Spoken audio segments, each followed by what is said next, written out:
Baris. Duduk nak? Hah? Oh, dekat dekat saja. Baris.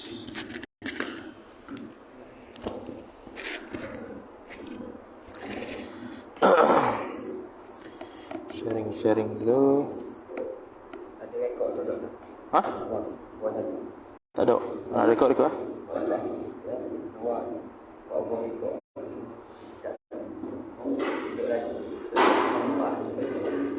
Rekod ah. Tak ada buat macam dia. Ada mak boleh. Oh, mak boleh.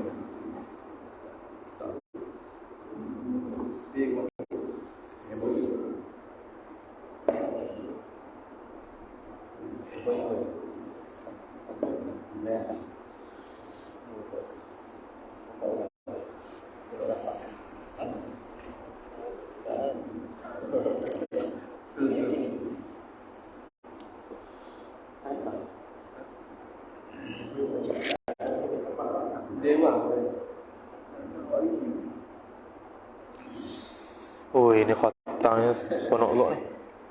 Tapi putih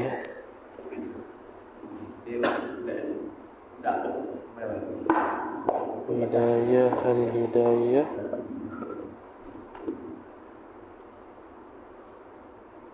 Lisan.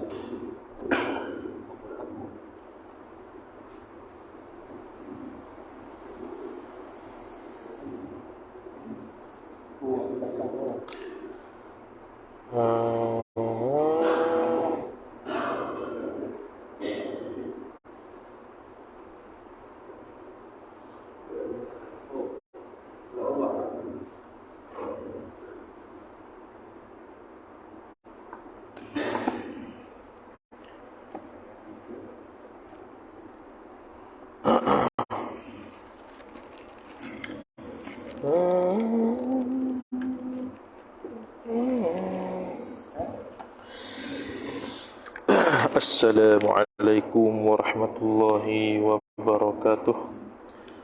A'udzu billahi minasyaitonir rajim. Bismillahirrahmanirrahim.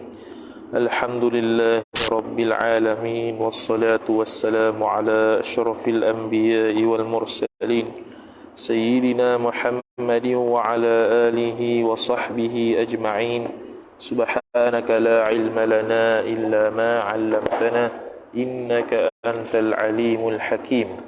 Wala hawla wala quwwata illa billahil aliyyil azim.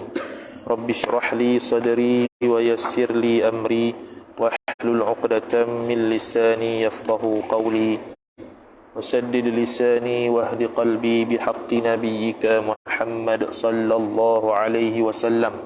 Allahumma aghnina bil ilmi wa zayyinna bil hilmi wa akrimna bit taqwa wa jammilna bil afiyah. Nawayna at-ta'alluma wat ta'lim wat tadhakkura wat tadhkir wan naf'a wal intifa' wal ifadata wal istifadah wal hath 'ala at-tamassuk bi kitabillahi wa sunnati rasulih sallallahu alaihi wasallam wa du'a ila al-huda wad dalalah 'ala al-khair ibtigha' wajhillah mardatihi wa qurbihi wa thawabihi subhanahu wa ta'ala. Amin ya rabbal alamin. InsyaAllah ta'ala kita bermula malam ini sehingga bagi yang lain bermula malam ini sehingga lebih kurang 6 ataupun 7 Mac kita akan marathon dia panggil. Kita tak panggil istilah daurah, panggil marathon. Boleh nampak lain sikit. Marathon kita Jawi sempena cuti semester degree ataupun diploma. Jadi kitab yang akan kita baca ialah Bidayatul Hidayah karangan Syekh Muhammad Zain Ibn Al-Faqih Jalaluddin Al-Ashi Aceh. Kitab Aceh Indonesia. Dan yang kedua kitab Minhajus Salam karangan Syekh Muhammad As-Sumbawi, orang Sumbawi Indonesia juga. Dia pengarang kitab Sirajul Huda. Cuma kita lewatkan Sirajul Huda, kita baca Bidayatul Hidayah kerana Sirajul Huda payah. Itu ada yang payah juga, lagi ada bab yang tak erti kot. ba'dau, bukan tak reti dalam hidayah itu hidayah. Sebab hidayah itu hidayah ni tepi dia tu itu ialah hasyiah Syekh Ahmad Al-Fatani. Dia punya hasyiah tu pelik sikit. Dia kritik dia tu macam kurang faham. Ada lah lagi. Lepas tu nanti yang ketiga ialah Hidayatus Sibyan, karangan Tuan Husin Kedah ataupun Tuan Husin Kedah lah, Al-Banjari. Al-Banjari asal daripada keturunan Syekh Muhammad Arsyad Al-Banjari, Indonesia juga. Di semua Indonesia berlaku. Jadi payah. Indonesia ni kita tak payah, tapi kadang-kadang bahasa dia guna lafaz tu tak faham. Tapi faham dah. Nak sebut tu susah. Jadi kita mula baca Bidayatul Hidayah dulu. Sebelum kita baca, macam biasa kita hadiahkan Fatihah kepada Tuan Syekh Muhammad Zainuddin Zain Ibn Al-Faqih Jalaluddin Al-Ashi. Al-Fatihah. A'udzu billahi minasyaitonir rajim. Bismillahirrahmanirrahim. Alhamdulillahi rabbil alamin, arrahmanir rahim, maliki yaumiddin. Iyyaka na'budu wa iyyaka nasta'in. Ihdinas siratal mustaqim. Siratal ladzina an'amta 'alaihim ghairil maghdubi 'alaihim waladdallin. Amin. Lupa untuk live ni jadual maraton tu adalah kita bubuh dah post sehari lepas ataupun semalam, tak ingat dah. Adalah post tu. Boleh tengok situ lah jadual seharian daripada pagi sampai malam. Tu. وقال الشيخ المصنف رحمه الله تعالى ونفعنا الله بعلومه وبعلومكم وبعلوم مشايخنا في الدارين آمين يا رب العالمين. Kalau Allah jelas inilah yang ni dua. Pertamanya, kalau dia tu tak buat lagi kitab ni, makna inilah dalam kepala, al-ma'hud fi dhihni, makna dia isi isyarah majazi lah, isyarat majazi.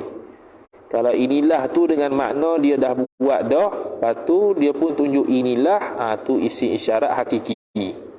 Mana ada sungguhlah hissiyah. Kalau hissiyah ada sungguh, dia tunjuk kata ini, mana iaitu isyarat yang hakiki. Kalau inilah tapi tak ada lagi hissi, dia ada dalam kepala, tu majazi.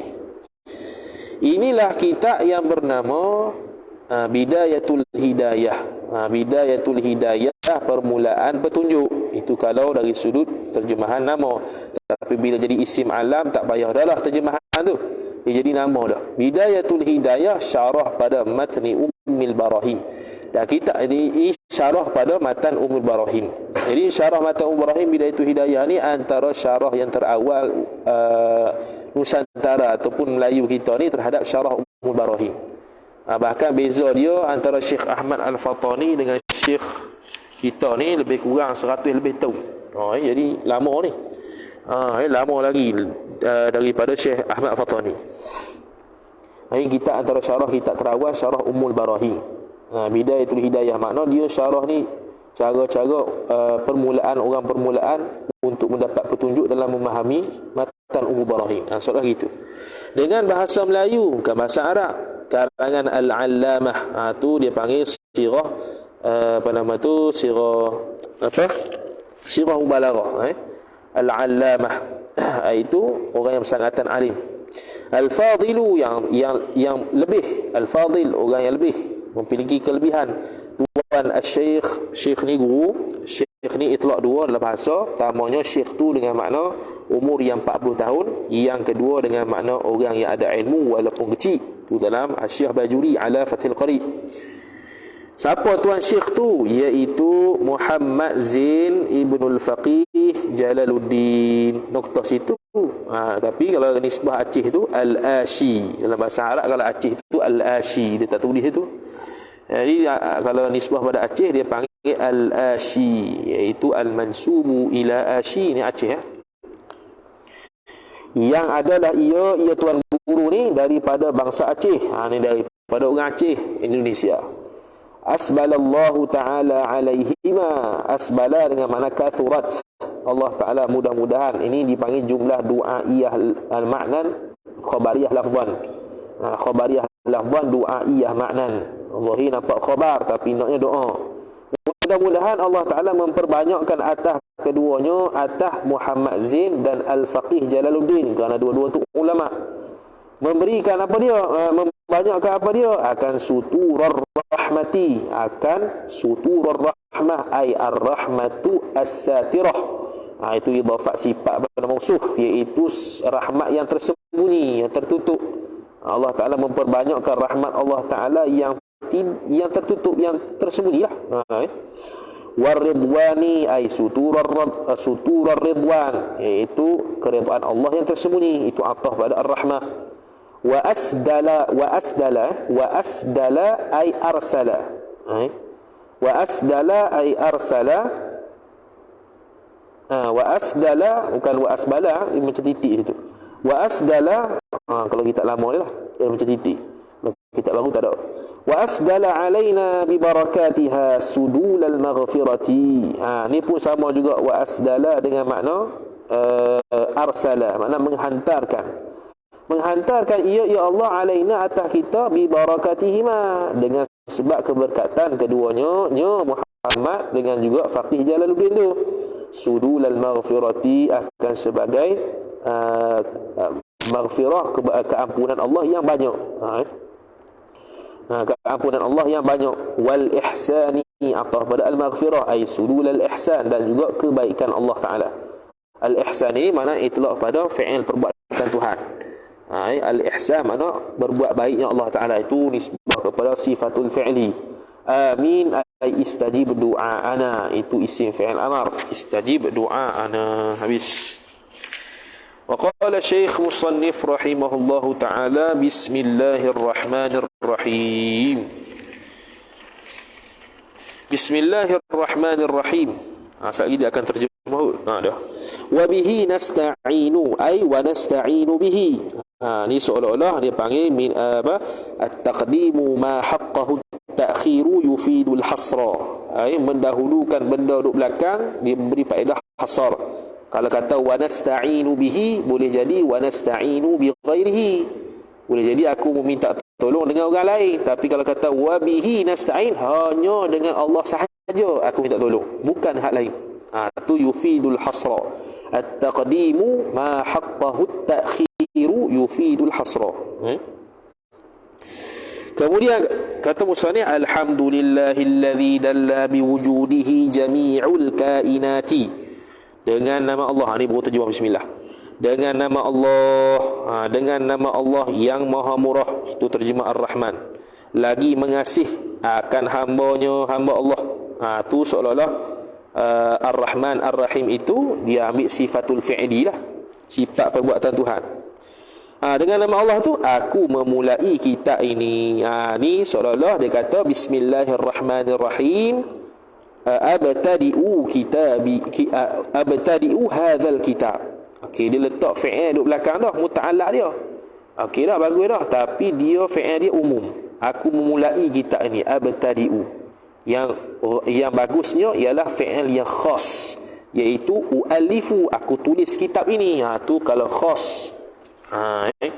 Ya ada 8 muta'allaq lah bab bismillah ni, boleh rujuk dalam syarah As-Sanusiyah. Ni kita hurai salah satu saja yang afdal saja, iaitu Bismillahirrahmanirrahim u'alifu. Dia kena ada muta'allaq dia bukan isim tapi fi'il, lagi pula fi'il tu khas, lagi pula duduk belakang bismillah, bukan duduk di depan. Sebab apa? Macam tadi ya, kalau kata u'alifu Bismillahirrahmanirrahim, boleh jadi u'alifu bi ghairi bismillah, dengan selain bismillah. Tapi kalau Bismillahirrahmanirrahim u'alifu, hanya bismillah, dengan nama Allah sahaja aku tulis. Dan dengan Allah kita mukallaf minta tolong. Tu wabihi nasta'in, yakni bukan, yakni dan hanya dengan dia, yakni dengan Allah jualah kita minta tolong. Nukta. Segala puji, yakni puji qadim bagi qadim, puji hadis bagi qadim, puji hadis bagi hadis, qadim sesama qadim. Segala puji. Dia panggil al-istighraq, segala jenis puji, segala afad puji. Bagi Allah Ta'ala yang menunjukkan. Allah Ta'ala mana? Yang menunjukkan. Ini dia panggil puji atas perbuatan Allah Ta'ala. Puji atas perbuatan Allah Subhanahu Wa Ta'ala. Dia ada puji hak wajib, ada puji hak sunat. Puji hak wajib ialah puji yang dikaitkan dengan nikmat Tuhan, tu wajib. Puji yang tidak dikaitkan dengan apa-apa, tu puji sunat. Dia panggil puji mutlak. Tu segala puji bagi Allah. Allah mana? Sifat yang menunjukkan dengan, yakni menunjukkan ia Allah dengan wujudnya Allah itu. Oh bukan. Fa'il tu duduk belakang oleh itu. Yang menunjukkan dengan wujudnya wujud Allah Taala itu oleh sekalian kainat. Kainat ni makhluk. Kainat ni makhluklah, makhlukat, segala makhluk Allah Taala itu. Yang menunjukkan oleh segala kainat, oleh segala makhluk dengan wujudnya, dengan makna seluruh makhluk ini menjadi dalil kepada wujud Allah Ta'ala. Itu dia panggil bara'atul istihlal. Permulaan dia tu boleh tahu kata kitab ni berkaitan akidah. Wassalatu wassalamu ala sayyidina Muhammadin al-mursali bil ayatil wadihati. Dan rahmat Allah. Terus terjemah as-salah dengan makna rahmat, kerana as-salah ada tiga. Ar-rahmat, kalau as-salah di sisi Allah, rahmat. As-salah di sisi malaikat, istighfar. As-salah di sisi selain malaikat, doa. Ada yang membakulkan sekali istighfar dengan doa daripada makhluk tu sebagai doa juga. Sebab istighfar pun doa juga. Talabul maghfirah, istaghfara yastaghfiru istighfaran, ay talabul maghfirah. Kemudian kata musannif, dan salamnya salam Allah Ta'ala, yakni sejahtera Allah Ta'ala atas penghulu kita. Kenapa Allah Ta'ala mensejahterakan Nabi SAW? Kerana nak memberikan ketenangan pada Nabi SAW daripada terlalu merisaukan umat dia. Itu salah satu tafsiran. Ada lagi tafsiran lain, cuma kita ambil ringkas-ringkasnya. Atas penghulu kita siapa? Nabi Muhammad sallallahu alaihi wasallam, sayyidina. Jadi sayyidina sunat untuk disebutkan pada sembahyang, pada tasyahud, walaupun Nabi dari sudut hadisnya tidak sebut sayyidina, dan juga dalam azan. Walaupun begitu, walaupun disunatkan dalam azan sekalipun dalam mazhab Syafi'i kita, tapi dari sudut fatwa tidak disuruh. Sebab apa? Nampak pelik lagi. Dia fatwa lain, al-fiqhu syai'un wal fatwa syai'un akhar. Kemudian kata musannif, yang disuruh daripada Tuhannya, Tuhan Allah, Tuhan Muhammad tu. Yang disuruh tu dengan beberapa, tu ta'aluk yang disuruh dengan beberapa alamat, bil ayati, dengan beberapa alamat. Lupa baca tepi. Tak apa. Dengan beberapa alamat yang nyata. Tu wadihat, alamat yang nyata. Mana Nabi SAW diutuskan dengan beberapa alamat yang nyata, iaitu dari sudut mu'jizat. Tu kalau kenabian. Tengok nombor satu tepi tu, dia di kitab baru pun tak tulis nombor satu. Yang tepi tu ialah ta'liqat daripada Syekh Ahmad Al-Fatani rahimahullah ta'ala. Nombor satu tu dia katanya yang menunjukkan dengan wujudnya. Situ yang baris nombor dua. Baris nombor dua tu bagi Allah yang menunjukkan dengan wujudnya. Okey, ila akhirih, yakni menunjukkan atas adanya Allah oleh sekalian kainat, sekalian makhluk. Arti kata dia tu sekalian barang. Arti kainat. Silap. Arti kainat tu apa dia? Sekalian barang yang ada daripada sekalian kejadiannya, kejadian Allah Subhanahu wa taala. Kejadian sini mana ciptaan. Benda, barang yang ada daripada sekalian kejadiannya, kejadian Allah. Ini apa yang Allah Taala cipta, dia panggil kainat. Itu maksud dia. Tu maksud kainat. Lepas tu katanya beberapa alamat yang nyata. Tu yang tadi tu. Yakni tanda atas kebenarannya, kebenaran Muhammad. Iaitulah tanda tu segala mukjizatnya, mukjizat Muhammad. Yang setengah daripadanya, yang tu sifat bagi mukjizat, yang setengah daripadanya, daripada mukjizat itu ialah Quran sifat yang mulia, Al-Quranul Karim, yang berkekalan selama-lamanya. Quran intaha, habis. Kata musannif rahimahullahu ta'ala, wa ala alihi wa ashabihi wat tabi'in, wa ala alihi ay ali Muhammadin, wa ashabihi ay wa ashabi Muhammadin, wat tabi'in lahum ay li ashabihi fil a'mali as-salihati ila yaumiddin. Dan rahmat Allah itu atah pada kata Muhammad, ay wassalatu wassalamu ala alihi. Tu dia panggil selawat dan salam atas jalan tabi', atas jalan ikut. Kalau atas jalan tidak ikut, kita terus selawat pada sahabat, itu hukumnya makruh. Dan rahmat Allah dan salamnya, salam Allah, sejahtera Allah atas keluarganya, keluarga Nabi SAW, yakni pada maqam doa, pada maqam zakat. Pada maqam zakat, pada maqam doa, silap. Pada maqam doa, iaitu kullu mu'minin walau asiyan, setiap orang mukmin walaupun dia maksiat. Kullu mu'minin walau asiyan, setiap orang mukmin walaupun maksiat. Dan sahabat Nabi sallallahu alaihi wasallam, iaitu orang yang beriman dengan Nabi pada zaman Nabi sallallahu alaihi wasallam. Tu orang yang sahabat lah. Tak syarat ada dia beriman dengan Nabi sallallahu alaihi wasallam, berada pada zaman Nabi sallallahu alaihi wasallam, dan dia pernah melihat Nabi walaupun sesaat, ataupun Nabi pernah lihat dia tak pernah lihat Nabi, pun dia panggil sahabat. Dia pernah lihat Nabi tak pernah lihat dia, atau Nabi lihat dia tak pernah lihat Nabi. Tu dia panggil sahabat walaupun sesaat. Adapun nak jadi tabi'in, dia kena syarat lah, ada sohbah lama sikit dengan sahabat dan sebagainya. Itu baru jadi tabi'in. Dan yang mengikut bagi mereka itu sahabat pada ikut pada sekalian amal. Amal mana? Sifat yang salih. Makna terkeluar amal yang palih, amal yang jahat. Amal yang jahat tidak dibuat oleh sahabat Nabi sallallahu alaihi wasallam, walaupun buat sekalipun dia mahfuz, dia terpelihara. Dengan makna dia buat dia buat terus taubat. Ikut situ, ikut dari sudut amal yang soleh. Amal yang soleh ni dari sudut fiqh dan juga akidah. Paling kurang amal yang soleh, kata ulama, ialah akidah. Walaupun fasik sekalipun dia panggil tabi'ina lahum. Sebab apa? Sebab amal yang soleh sini dikira juga dari sudut akidah yang soleh, akidah yang baik, akidah Ahlussunnah wal Jamaah. Walaupun dia fasik, tetap dia panggil tabi'ina lahum, ailis sahabah. Adalah yang demikian itu demikian ikut pada sekalian amal yang soleh itu hingga hari kiamat. Yakni hingga dekat-dekat hari kiamat. Hingga hari kiamat, ini hingga dekat-dekat hari kiamat. Noktah.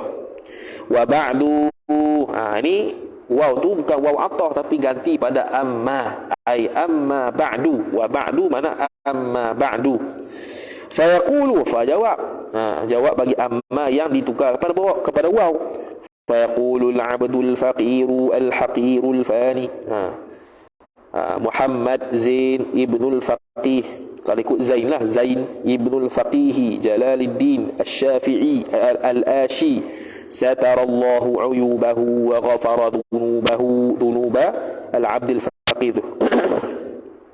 Dan adapun kemudian daripada basmalah, hamdalah, selawat dan salam, maka lagi akan berkata hamba mana? Sifat yang faqir ai iftiqaru ilallahi, berhajat sungguh pada Allah Ta'ala. Itu al-faqir.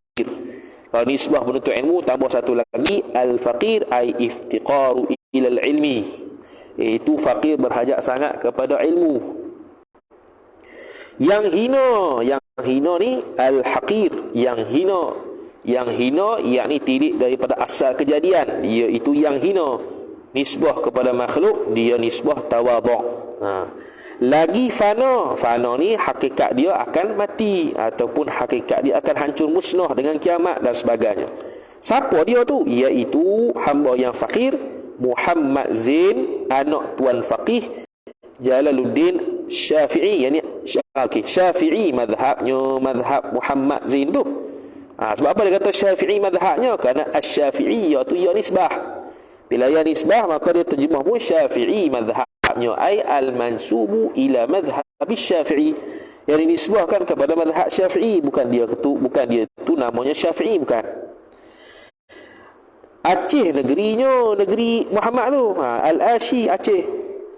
Menutup, yakni mudah-mudahan menutup oleh Allah Subhanahu wa ta'ala akan aib Muhammad, dan mengampuni Allah, yakni mengampuni oleh Allah Subhanahu wa ta'ala akan dosa Muhammad. Noktah. Mengampuni Allah Ta'ala akan dosanya dan aibnya, tutup aibnya. Yang ni aib mana? Aib dosa juga. Aib situ, aib dosa lah. Dalam kitab Hasyiah I'anatul Talibin, menyebarkan aib sendiri, hukum dia haram.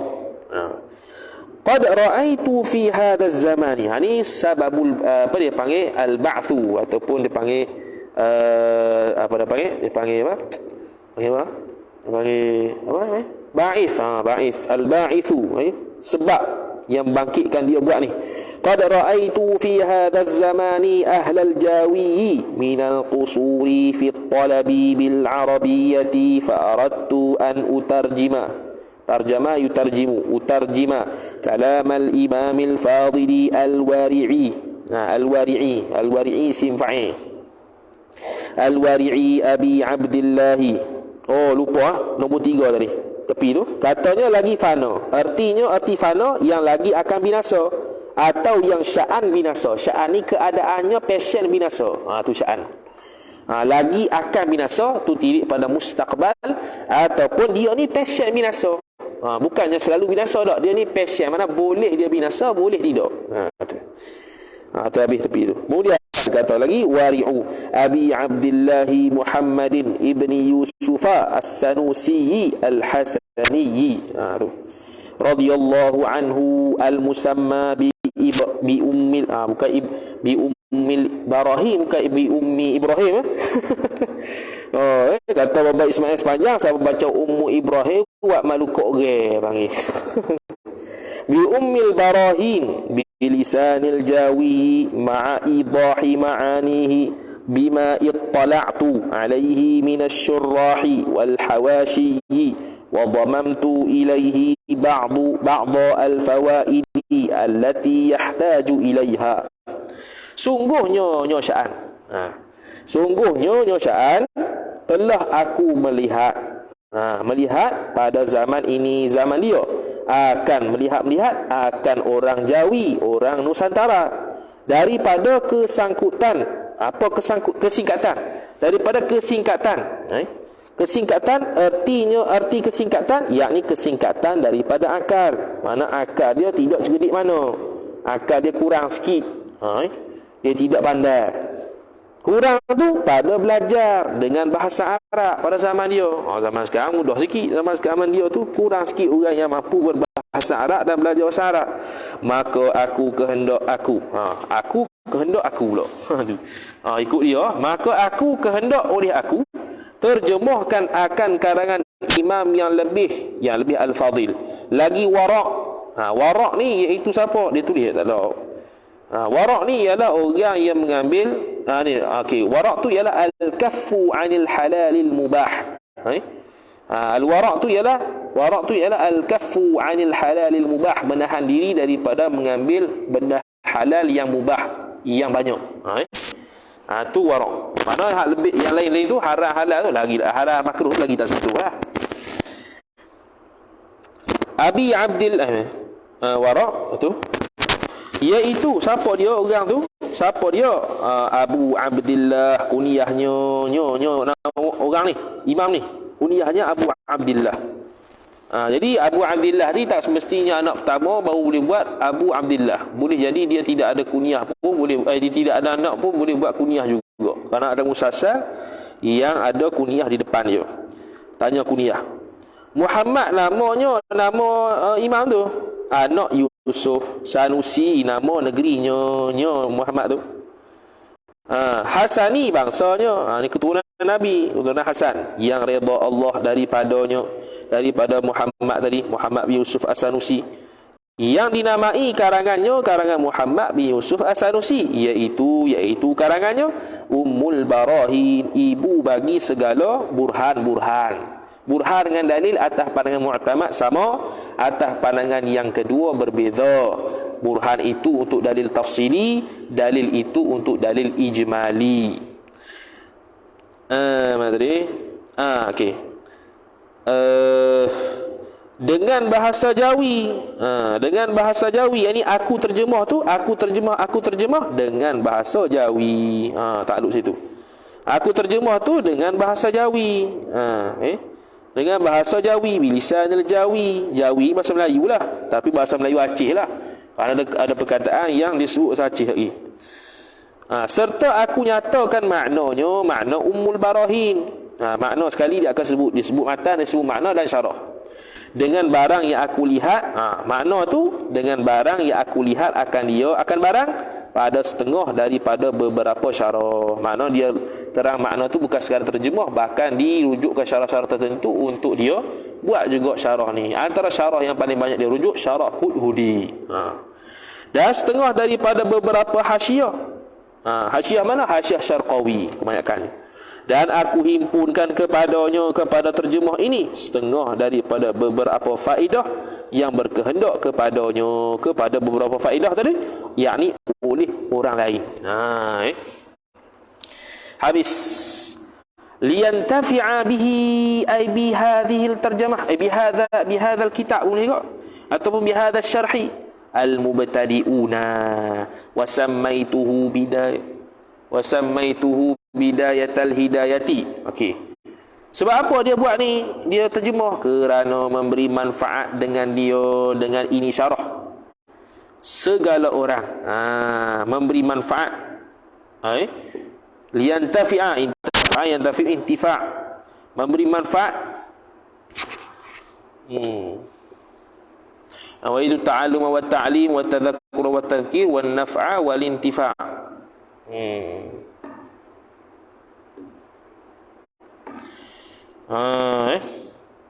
Awalnya ta'alluma wa ta'lim wa tadhakkura wa tadhkir wa naf'a wal intifa'. Betul lah. Kerana memberi manfaat dengan dia, dengan ini syarah tu, segala orang yang baru belajar, mubtadi'un, orang yang baru belajar. Jadi mana dia ada 3 peringkat, mubtadi, mutawassit dengan muntahi. Dan aku namai akan dia, akan ini syarah bidayatal hidayati, permulaan petunjuk. Ja'alaha Allahu ay Allahumma ja'alha. Itu doa iyah maknan, khabariyah lafzan. Allahumma ja'alha, ja'alaha Allahu khalisatan ay hala kauni khalisatan liwajhihil karim ay li dzatihil karimi. Telah menjadilah Allah, yakni mudah-mudahan menjadikan oleh Allah Subhanahu wa taala hal keadaan penulis inilah, hal keadaannya, keadaan Syekh Muhammad Al-Ashiri, tulis ikhlas bagi zatnya. Tengok dia terjemah zat, bukan terjemah wajah. Bagi zatnya, zat Allah, sifat yang maha mulia. Sebab apa dia panggil wajhihi al-karim, terjemah pada zat. Dia ada kaedah li wajhihi tu dia terjemah zat sebab dikaitkan dengan sifat al-karim. Itu antaranya lah. Dikaitkan sifat al-karim, maka biasanya ialah ditujukan kepada zat Allah. Lagi pula dari sudut balaghah, min itlaqil juz'i wa iradatil kulli, sebut sebahagian, nak semua. Aku tak nampak batang hidung dia, bukan nak tengok batang hidung, nak tengok dia lah.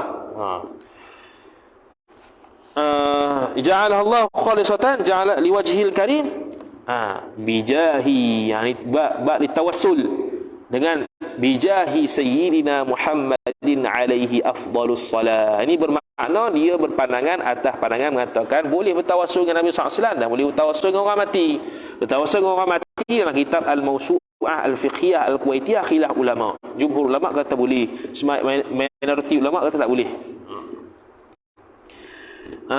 Bijahi sayyidina Muhammadin alaihi afdalus salati wa atammut taslimi, dengan kebesaran penghulu kita. Dengan kebesaran penghulu kita. Siapa penghulu kita? Nabi Muhammad sallallahu alaihi wasallam. Kebesaran ni kebesaran dari sudut darjat. Nabi Muhammad yang terafdal. Yang terafdal, bukan yang terafdal. La'alla as-shawab yang terafdal. Dia isim tafdhil. Afdalus salah, yang terlebih, yang terafdal, mengucap selawat dan terutama mengucap salam kepadanya, kepada Nabi SAW. Terutama, ini terutama dari sudut kesempurnaan. Atamut taslim, terutama, ini terutama dari sudut kesempurnaan, mengucap salam kepadanya, kepada Nabi SAW itu. Wala hawla wala quwwata illa billahil aliyyil azim. Wala hawla fi daf'il ma'siyah wala quwwata fi fi'lit ta'ah. Itu. Wala hawla fi daf'il ma'siyah wala quwwata bi fi'lit ta'ah, li fi'lit ta'ah. Illa billah illa bi'aunillah. Itu tafsiran Ibnu Abbas radhiyallahu taala anhuma. Dan tiada daya pada berbuat, tiada daya pada berbuat maksiat, dan tiada upaya pada berbuat taat. Taat sini sama ada sunat ataupun wajib, maksiat sini iaitu haram. Melainkan dengan Allah, yakni melainkan dengan pertolongan Allah Subhanahu wa taala. Allah Taala yang maha tinggi, yakni maha tinggi nisbah kedudukan pangkat, bukan kedudukan makan tu. Maka yang lagi maha besar itu Al-Azim, maha besar, ini maha besar dari sudut pangkat juga. Boleh kata gitulah. Telah nokta habis. Habis dah muqaddimah musannif. Masuk pula karangan Ummul Barahin kita serta syarahnya.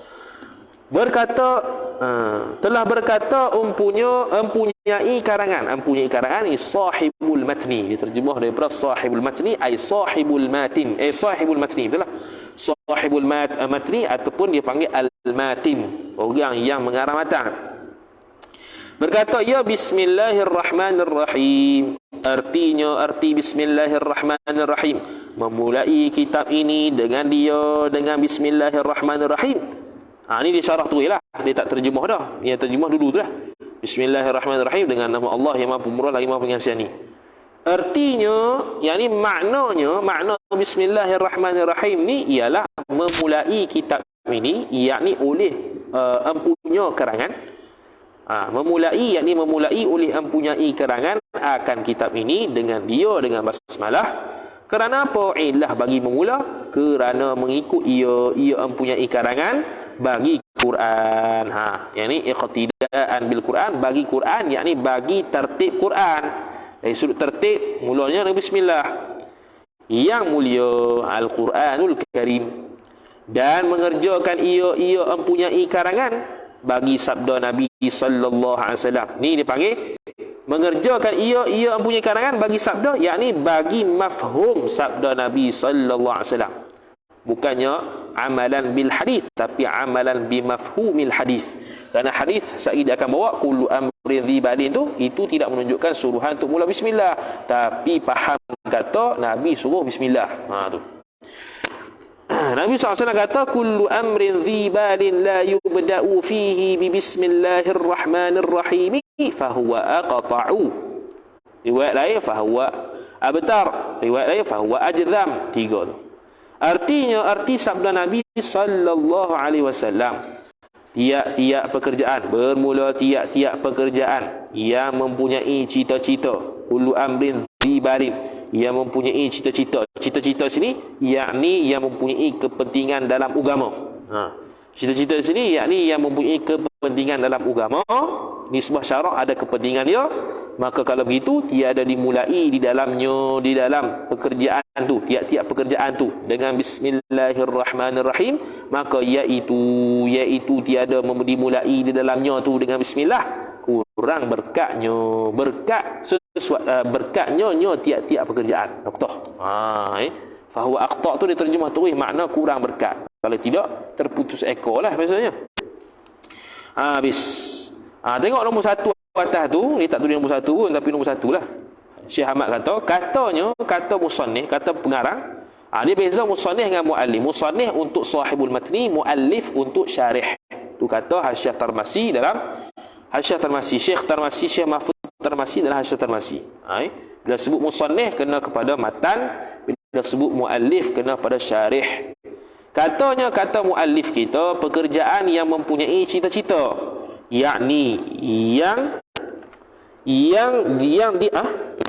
yang diamat-amatikan dia, yang diamat-amati. Tu yang kita terjemah tadi tu, yang mendapat kepentingan tu dia syarah balik, yakni yang diamat-amatikan dia kan pekerjaan itu pada syarak. Mengamat-amati mana syarak mengambil perhatian, syarak menganggapkan dia penting. Gitu.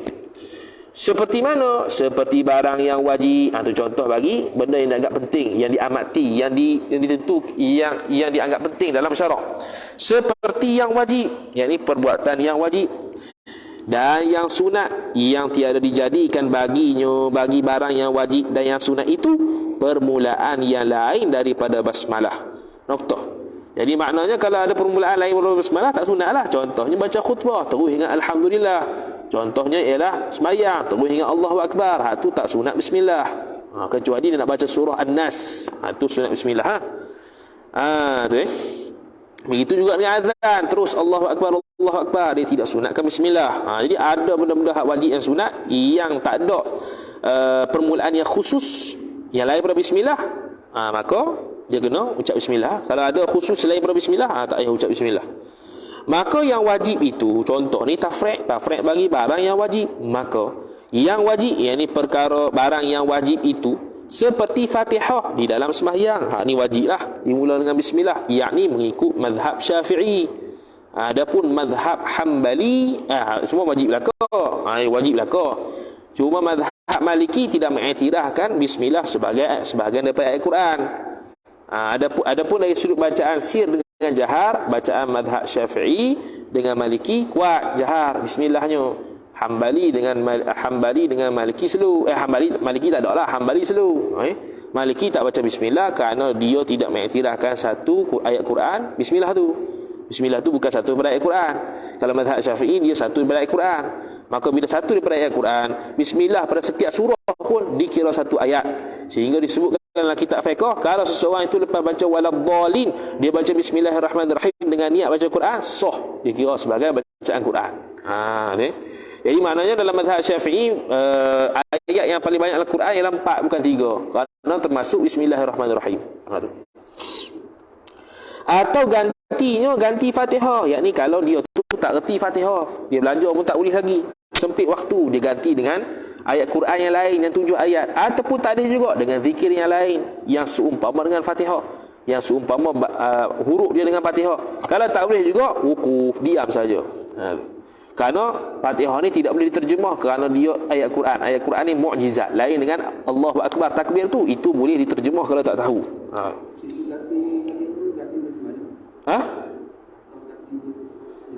Ganti Fatihah. Dia ganti daripada Fatihah. Kalau Fatihah tak tahu, dia kena mula bismillah.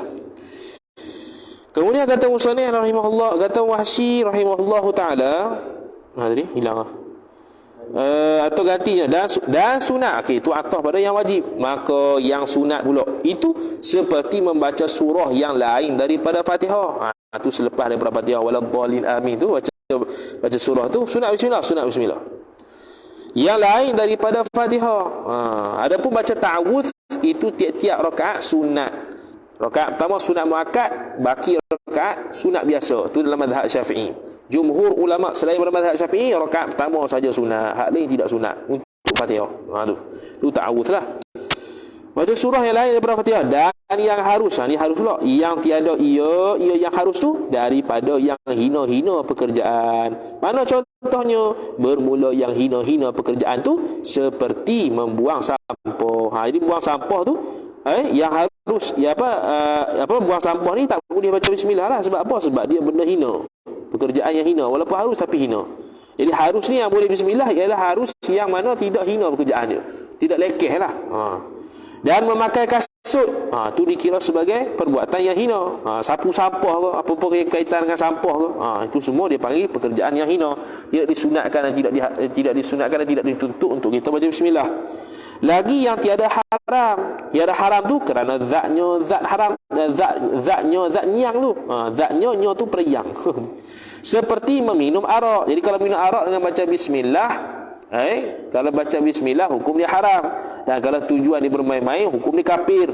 Itu disebut dalam kitab Hasyiah Hidayatul Murid Syarah Jalul Tauhid. Dan tiada makruh kerana zatnya zat yang makruh tu. Yang ini bukan makruh li zatihi, bukan haram li zatihi. Seperti menilik kepada faras isteri seseorang, yakni oleh suami. Kalau orang lain yang tilik faras isterinya, itu haram lah, itu tak makruh. Kalau tilik dalam faras isteri, itu terlebih makruh. Adapun yang haram kerana arid, ini aridi, seperti ambil wudu dengan air yang dirampas. Ini haram dari sudut mana? Dari sudut rampah. Tapi sah dah wudu, sah. Ini tetap kena bismillah. Dan yang makruh kerana arid, kerana benda yang mendatang, seperti makan barang yang mentah, iaitu biasanya dicontohkan dengan bawang lah. Maka yang mana kalau bawang termakan mentah dia berbau, maka kiyah pada benda berbau yang lain semua makruh yang arid. Maka sunat bismillah bagi kedua haram li dzatihi dan makruh li dzatihi. Pada haram li aridi, Haram aridi dengan makruh aridi. Habis.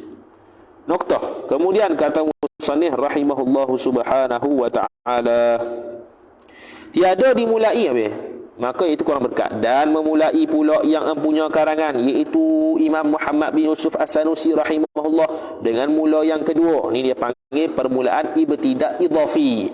Kalau basmalah ibtidak hakiki. Permulaan kedua ni ibtidak idhafi. Mula yang kedua tu kerana memberitahu ia empunya karangan atas bahawasanya nyocaan permulaan itu permulaan bagi setiap perkara, terbahagi, yakni terbahagi oleh permulaan itu atas dua bahagi. Dua benda. Inqasama al-ibtida'u ila qismaini. Yang pertama, yakni yang pertama daripada dua bahagi. Permulaan yang pertama daripada dua bahagi dinamai permulaan hakiki. Ibtidak hakiki. Artinya, arti ibtidak hakiki ialah permulaan yang tiada terdahulu pada hadapannya hadapan yang hadapan suatu hadapan yang permulaan yang tiada terdahulu pada hadapannya hadapan permulaan tu oleh suatu yakni oleh suatu, tak terdahulu. Terdahulu oleh suatu tu fa'il bagi terdahulu. Tidak terdahulu oleh suatu pada hadapannya hadapan permulaan tu. Tu memang betul-betul hakiki, betul-betul mula. Bismillah tu sebelum bismillah tidak ada mula lain. Dia bismillah memang hakiki ya. Memang betul-betul. Suatu seperti bismillah. Bismillah. Jadi bismillah sebelum dia tidak ada dahulu mula lain. Dan keduanya, yakni dan permulaan yang keduanya, yang kedua daripada dua bahagi, dinamai permulaan idhafi. Artinya arti permulaan idhafi, permulaan yang ada terdahulu pada hadapannya permulaan itu suatu, yakni oleh suatu yang lain. Jadi idhafi ni mana pula? Iaitu dia permulaan, tapi permulaan itu di depan dia ada lagi permulaan lain. Itu dia panggil permulaan idhafi. Seperti alhamdulillah. Jadi sebelum alhamdulillah ada bismillahirrahmanirrahim. Maka iaitu alhamdulillah tu sudah didahulukan, yakni sudah didahulukan akan alhamdulillah dengan bismillah. Yakni bismillahirrahmanirrahim. Noktah. Habis. Maka berkata ia musannif mempunyai karangan, alhamdulillahi wassalatu wassalamu ala rasulillah, ay wassalatu wassalamu nazilani ala rasulillah, turun kedua-duanya atas Rasulullah. Segala puji-pujian bagi Allah. Apa maksud dia? Arti segala puji-pujian tu bahawasanya puji itu, nyanyaan puji itu terbahagi atas 4 bahagi. Ni adalah istighraq, meratai habis. Pertamanya puji qadim bagi qadim, seperti puji Allah akan dirinya Allah, seperti firman Allah, alhamdulillahi rabbil alamin, ay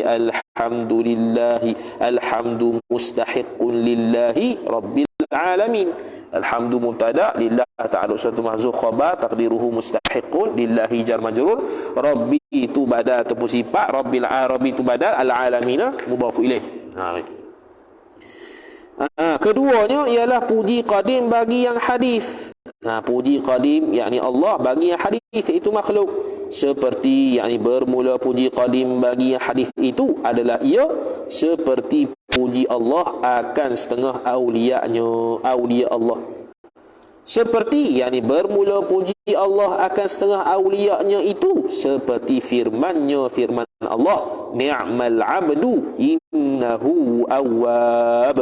Artinya arti firman Allah Ta'ala, sebaik-baik hamba, bahwasanya nyocaan yang taubat kepada Tuhannya hamba, iaitu yang taubat tu ialah Nabi Allah Ayub. Yang taubat yakni yang banyak taubatnya kepada Allah Ta'ala, yang banyak taubatnya pada Allah Subhanahu Wa Ta'ala.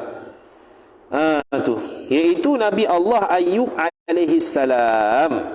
Alaihi salam, assalamu mubtada muakhar, alaihi ta'ala suatu mahzuf, khabar muqaddam, taqdiruhu kainun, alaihi jar majrur. Noktah situ itu perbahasan bismillah alhamdulillah yang kedua. Ketiganya puji hadis bagi hadis, iaitu sesama makhluk. Keempatnya puji hadis bagi qadim, iaitu kita puji Allah Ta'ala, pun boleh pakai alhamdulillahirabbil alamin pun boleh juga. Maka keempat puji itu kembali, kembali ia keempat puji kepada Allah Subhanahu wa Ta'ala. Dan rahmat Allah arti rahmat selawat yang datang daripada Allah atas Rasulnya, Rasul Allah dinamai rahmat Allah Ta'ala. Dan yang datang daripada manusia dan jin dan malaikat dan lain daripada malaikat dinamai doa. Makna kitab Bidayah Hidayah ni dia berpandangan atas pandangan yang mengatakan rahmat as-salah itu dengan dua makna sahaja. Iaitu pertamanya daripada Allah yang bermakna rahmat, yang kedua secara bakul, secara borong kata daripada makhluk termasuk malaikat yang bernama doa. Nokta situ. Dan kata setengah ulama, jika datang selawat itu daripada malaikat, dia buat mari qil, dia buat mari pandangan yang kedua. Setengah malaikat daripada malaikat dinamai istighfar, dinamai akan selawat itu istighfar, iaitu talabul maghfirah, menuntutkan akan keampunan. Dan jika datang oleh selawat itu daripada manusia dan jin dan lain daripada jin, seperti pokok dan sebagainya, dinamai akan selawat itu doa. Nokta. Jadi istighfar tu doa juga pada hakikatnya, cuma ni sebahagian ulama kata dia bezakan antara malaikat dengan makhluk lain. Dan salam Allah, arti salam Allah sejahtera daripada Allah atas Rasulnya, Rasul Allah. Dinamai akan salam Allah, sejahtera Allah itu haluan yang elok, iaitu pemberian yang elok. Haluan ni halo yang elok. Hala yang elok, haluan yang elok, iaitu kesejahteraan lah. Dan bertambah daripada sentosa dan kebesaran. Ini bertambahnya daripada sentosa dan kebesaran daripada lain daripada Rasul. Lain daripada Rasul. Mana kebesaran dan kesentosaan yang Allah beri pada Rasul lebih daripada orang lain. Itu salamullahi alaihi ala Rasulillah. Ini haluan dan pemberian haluan di sini makna sentosa dan kebesaran Allah Ta'ala yang diberikan kepada Rasul yang lebih elok. Kata setengah ulama, makna salam Allah atas Rasulnya, Rasul Allah itu disejahterakan Allah pada zat pesuruhnya. Pesuruh Allah itu daripada sejahtera takluk daripada sifat yang tiada berpatutan. Ini sifat-sifat yang mustahil atas Rasul bersifat akan dia. Seperti kencing diri, seperti makan diri, itu semua benda yang mustahil kerana itu mencacatkan maruah dia. Jadi tak boleh dia bersifat dengan sifat manusia yang mencacatkan maruah dia, tidak boleh. Hukum dia ialah tidak termasuk tidak boleh ditaswirkan ataupun digambarkan dalam akal dia bersifat sedemikian. Habis. Kemudian kata musannif rahimahullahu taala, kata setengah ulama lagi, tak habis gitu. Makna salam Allah atas Rasul. Jadi ni pandangan ketiga dah ni. Kata setengah ulama, makna salam Allah atas Rasulnya Allah, disejahterakan Allah pada betul dah? Habis dah? Habis dah. Bermula murad, yakni perkara yang dikehendaki dengan Rasulullah di sini iaitu Rasulullah, penghulu kita Nabi Muhammad sallallahu alaihi wasallam. Hak ni dia panggil itlaq Rasulullah kena pada Nabi sallallahu alaihi wasallam. Tapi kalau nak panggil selain pada Rasulullah, selain pada Nabi Muhammad itu Rasulullah boleh, tapi kena sebut nama lah. Tapi bila sebut secara itlaq, secara mutlak begini Rasulullah, maka yang maksudkan ialah Muhammad sallallahu alaihi wasallam. Faidatun ay hadhihi faidatun. Bermula ini satu faedah, mengucap bismillah dan alhamdulillah dan selawat dan salam atas penghulu kita hanya sunat pada mazhab imam kita Syafi'i. Empat tu, bismillah, alhamdulillah, selawat dan salam, hak tu sunat. Sunat ni yakni yang lain daripada sembahyang.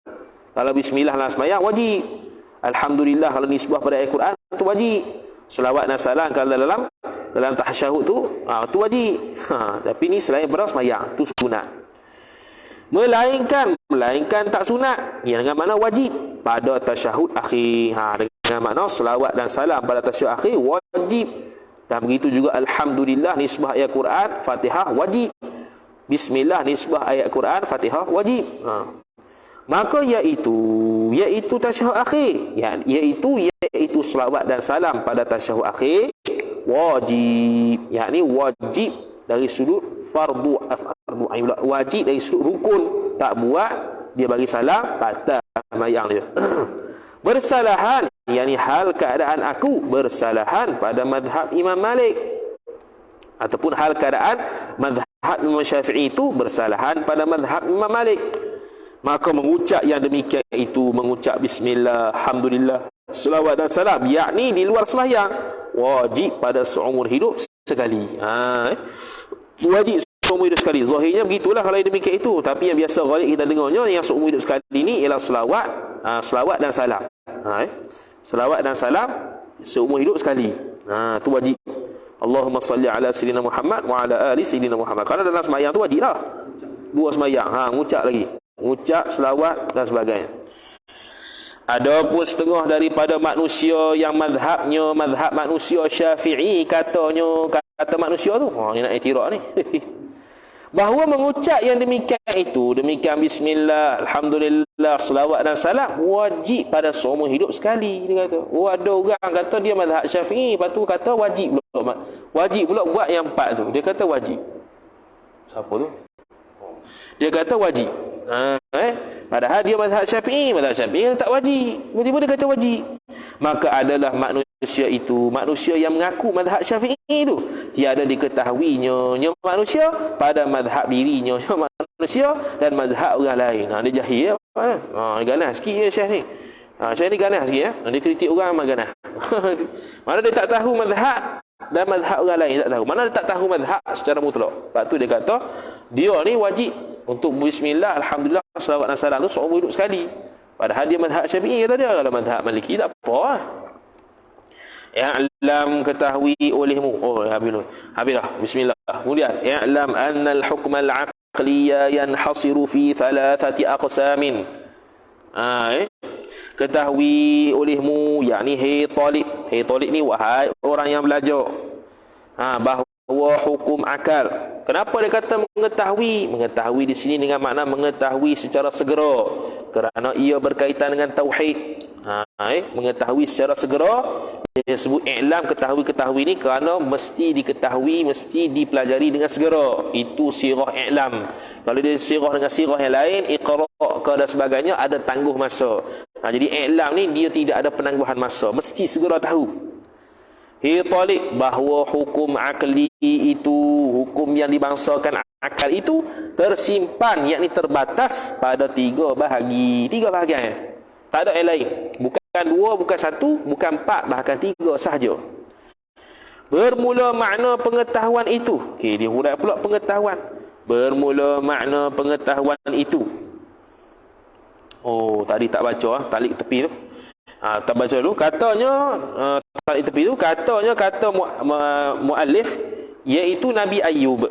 Ketahui olehmu bahawasanya ayat ini pada 2 tempat. Ayat ini kata innahu awwab tu ada pada 2 tempat di dalam surah Sad. Yang pertama daripada 2 tempat tu pada Nabi Daud atau Nabi Sulaiman. Dan yang kedua daripada 2 tempat tu ialah pada Nabi Ayub alaihi salam. Tu sekadar faedah lah. Jadi mana satu innahu awwab tu? Tu yang kedua, bukan yang pertama. Yang pertama untuk Nabi Daud dan juga Nabi Sulaiman. Tapi ini untuk Nabi Ayub yang kedua. Tengok sendirilah situ. Katanya kata musannif bermula makna pengetahuan ilah. Ini kata musannif ketahui olehmu yang yakni makna bagi i'lam. Yang yakni makna ketahui olehmu tu ialah makna bagi i'lam pada awal matan. Situ yang nak kata. Jadi bermula makna pengetahuan itu, hak tu dia nak terjemah makna i'lam. Katanya ketahui olehmu, kata muallif, ketahui olehmu yang yakni, yang mana maksud dia ialah makna bagi i'lam. Ketahui olehmu tu makna bagi i'lam pada awal matan. Habis. Mana pengetahuan itu iaitu pengetahuan mendapat suatu dengan hakikatnya, hakikat suatu, yakni idraku syai' mutlaqan, semata-mata idraku syai' ataupun idraku haqiqati syai', mendapat akan hakikat suatu, itu dia panggil tahu. Dan keluar dengan pengetahuan ni ihtiraz, nak keluarkan sesuatu selepas takrif. Ini kaedah mantik lah. Dan keluar dengan pengetahuan itu 4 perkara. Makna 4 benda ni tak panggil tahu, tak panggil ilmu. Mana? Iaitu pertama, 4 perkara. Pertamanya jahil. Terbahagi, yakni terbahagi oleh jahil itu atas 2 bahagi. Pertama, yakni pertama daripada 2 bahagi itu jahil basit. Namanya jahil. Jahil selapih, jahil mudah, jahil ringan. Iaitu jahil basit, iaitu orang yang tiada mengetahui sama orang yang tiada mengetahui sekali-kali, yakni sama sekali tak tahu, semata-mata tak tahu. Ada dah KFC depan Niza tak tahu, tak tahu, semata-mata tak tahu, tu jahil basit. Apa-apa sahaja yang semata-mata tak tahu, tu dia panggil jahil basit, betul-betul tak tahu, tu dia panggil jahil basit. Jadi itu tak dipanggil sebagai ilmu. Keduanya jahil murakkab, namanya jahil. Jadi murakkab ni tersusun pula rakkaba yurakkibu tarkiban wa huwa murakkibun wa dzaka murakkabun. Itu yang kedua, iaitu jahil murakkab, orang yang baginya orang tu bersusun 2 jahil. Pertama daripada 2 jahil tiada mengetahui ia orang akan hakikat suatu. Okey, ni tadi sama dengan basit. Tapi yang kedua ni beza dengan basit. Kedua daripada 2 jahil tiada mengetahui, yakni oleh seorang akan dirinya seorang tiada mengetahui itu tu maf'ul bagi mengetahui. Dia tak tahu akan dirinya tu maf'ul juga. Akan dirinya seorang tu tiada mengetahui. Dia tak tahu bahawa dia tak tahu. Seperti i'tiqad falasifah bahawa alam ini qadim. Pertamanya orang ahli falsafah dia tak tahu alam ni bukan qadim. Kemudian dia tak tahu bahawasanya dia tak tahu alam ni bukan qadim. Jadi itu antara contoh falasifah. Begitu juga Nasrani kata i'tiqad ada 3 Tuhan. Dia tak tahu bahawasanya Tuhan satu. Kemudian dia tak tahu bahawasanya dia tak tahu Tuhan tu bukannya lebih daripada satu. Itu dia panggil jahil murakkab. Kemudian keduanya dan bahagi yang kedua, yakni yang kedua daripada 4. Tadi yang pertama jahil, yang kedua syak.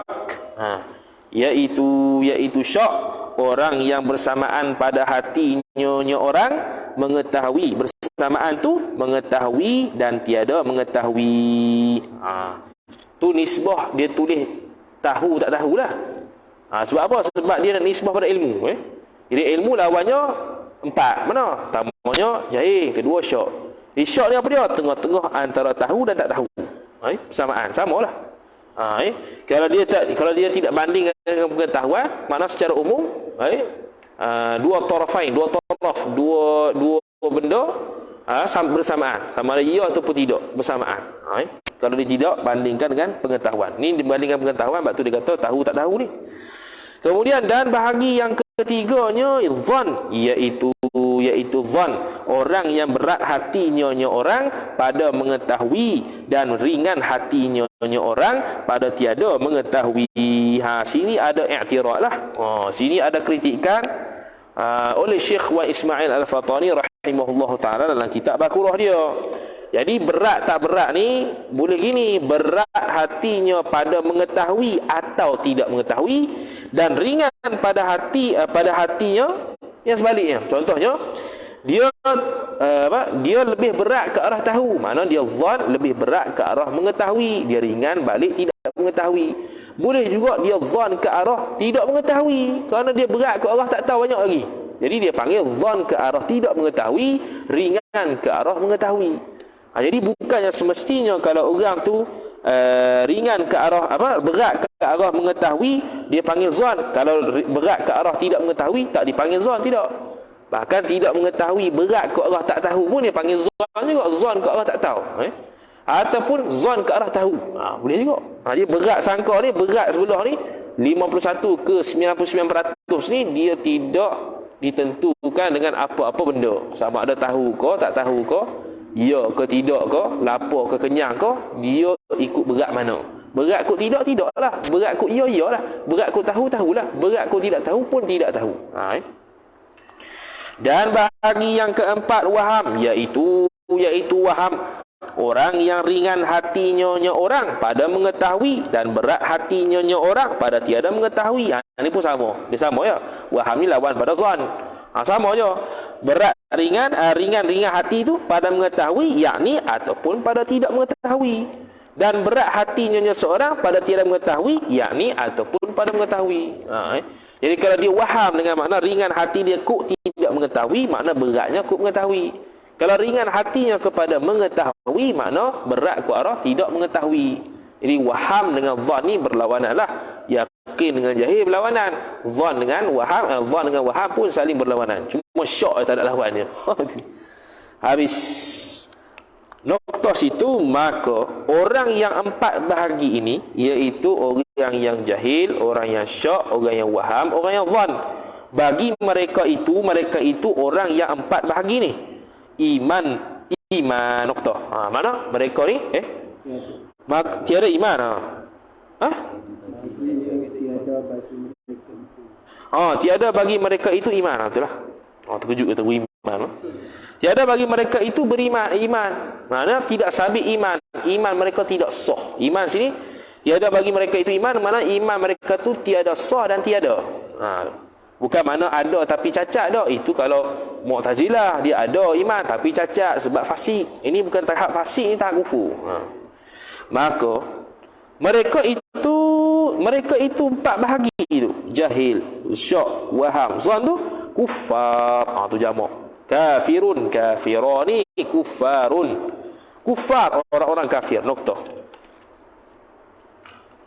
Adapun orang yang taklid, taklid ni muqallid lah, iaitu dia mengambil perkataan orang lain tanpa tahu dalil. Orang taklid pula bagi pada dua, taklid jazam, taklid ghairu jazam. Taklid secara jazam mana pegang sungguh dah, dia tak berubah dah selepas dia taklid orang tu.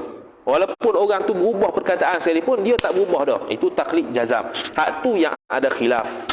Yang tak ada khilaf kafir ni ialah taklid yang tidak jazam. Dengan makna dia pegang perkataan orang tu, dan kalau orang tu berubah perkataan dia pun berubah juga. Kalau berubah lagi, berubah juga. Itu tidak jazam. Itu tidak ada syak, tidak ada khilaf pada kafirnya. Hak yang kata kafir ni ialah taklid yang jazam. Maka dia kata orang taklid, maka bahawasanya orang taklid bersalah-salahan ulama, yakni bersalah-salahan oleh ulama, berlaku khilaf pada kufur orang yang taklid, yakni taklid yang tidak jazam. Kata setengah yakni kata setengah ulama kafir, yakni kafir oleh orang yang taklid kepada orang lain. Nokta. Dan kata setengah ulama lagi mukmin ini beriman secara mutlak. Beriman secara mutlak mana tidak dosa. Mukmin yang nombor dua ni, mukmin secara mutlak tidak berdosa. Ini pandangan kedua. Tapi pandangan mu'tamad, dan yang mu'tamad, yakni pandangan yang mu'tamad bahawasanya orang yang taklid itu mukmin, tetapi jika belajar ia orang yang mukmin tadi, orang yang taklid tadi, dan kuasa, yakni padahal, dan tu makna wawul hal. Padahal kuasa, yakni kuasa ia orang yang taklid tu pada mendirikan dalil, yakni pada mendirikan hujjah. Mendirikan hujjah dalil, yakni walaupun dalil ijmali. Dalil sini yakni walaupun dalil ijmali, maka iaitu orang yang mampu belajar,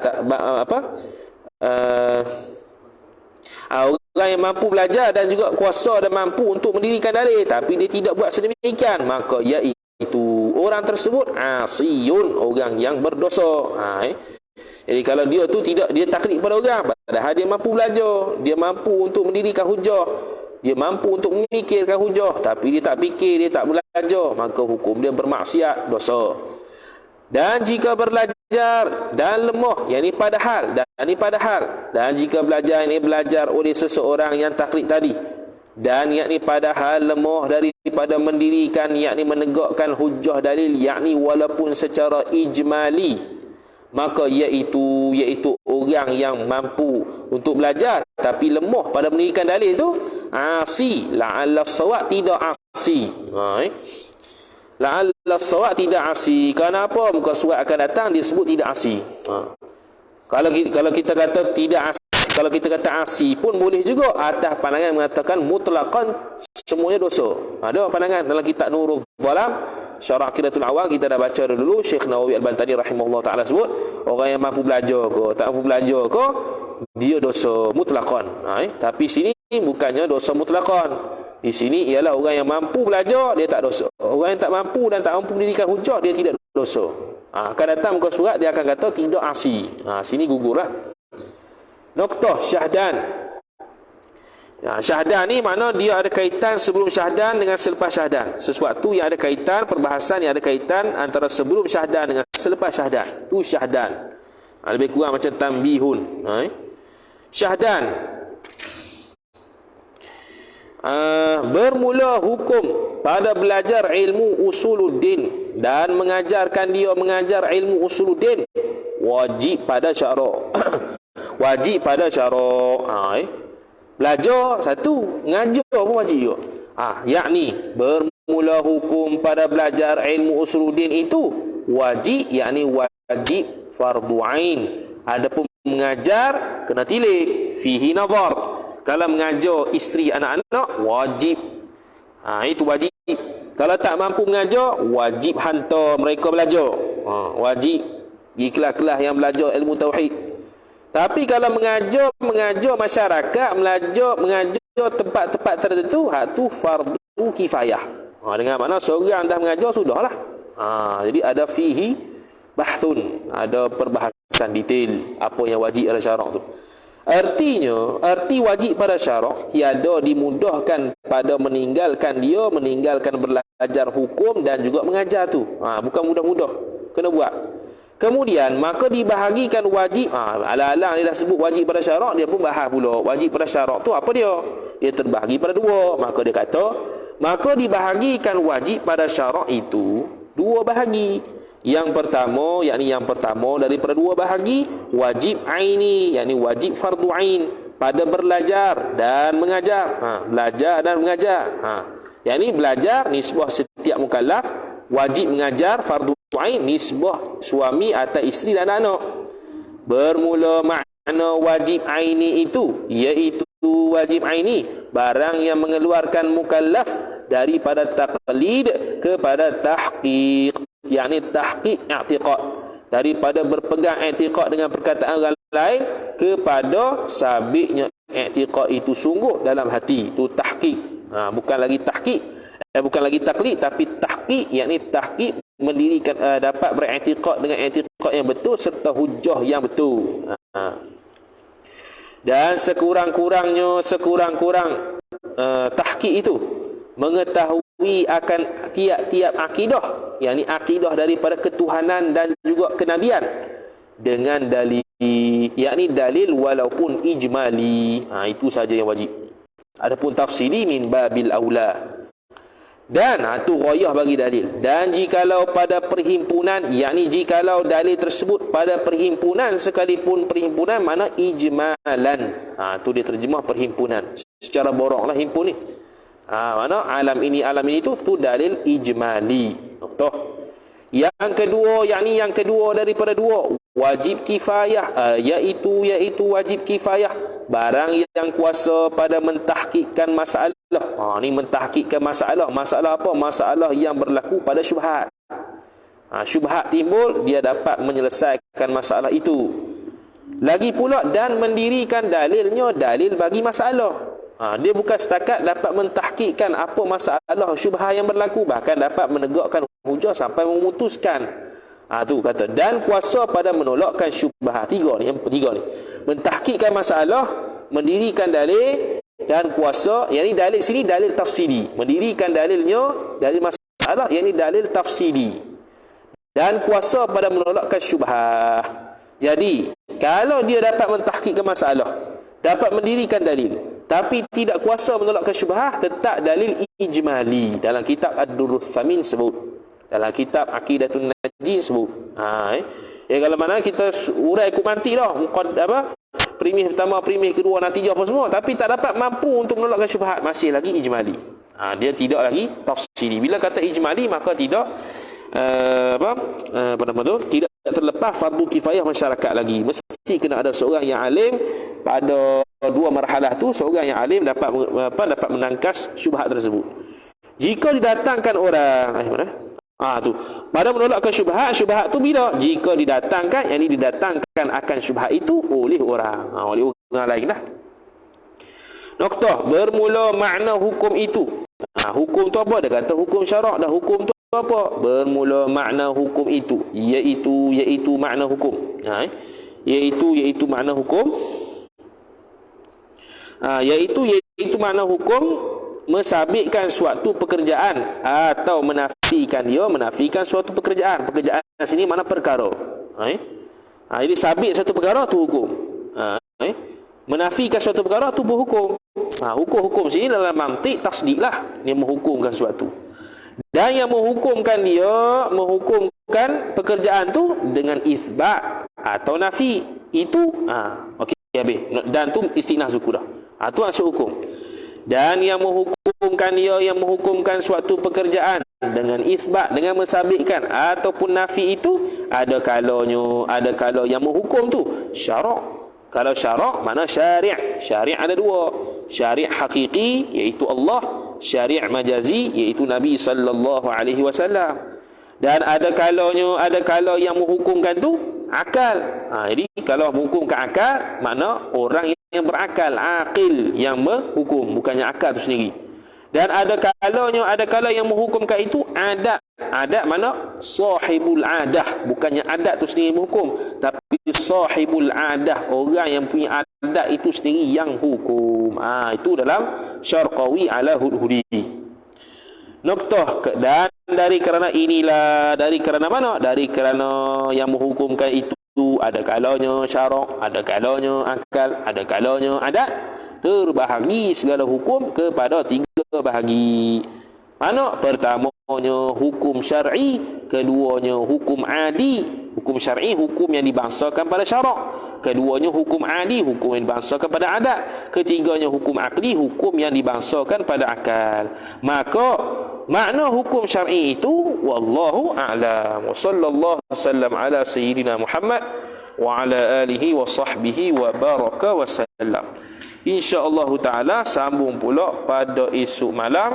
Kalau ikut jadual tu esok malam lepas Isyak. Jadi lepas Isyak mari lah. Mari lah 4 waktu lagi banyak dapat. Wallahu a'lam. Jumpa pula pada esok malam lepas Isyak insya-Allah taala. A'udzubillahi minasyaitonir rajim. Bismillahirrahmanirrahim. Alhamdulillahi rabbil alamin wassalatu wassalamu ala asyrafil anbiya'i wal mursalin sayyidina Muhammad wa ala alihi wa sahbihi ajma'in. Allahumma zidna ilma warzuqna fahma. Allahumma zidna ilma warzuqna fahma. Allahumma zidna ilma warzuqna fahma. Wa sallallahu wa sallam ala sayyidina Muhammad wa ala alihi wa sahbihi wa baraka wa sallam. Walhamdulillahi rabbil alamin. Wassalamu alaikum warahmatullahi wabarakatuh.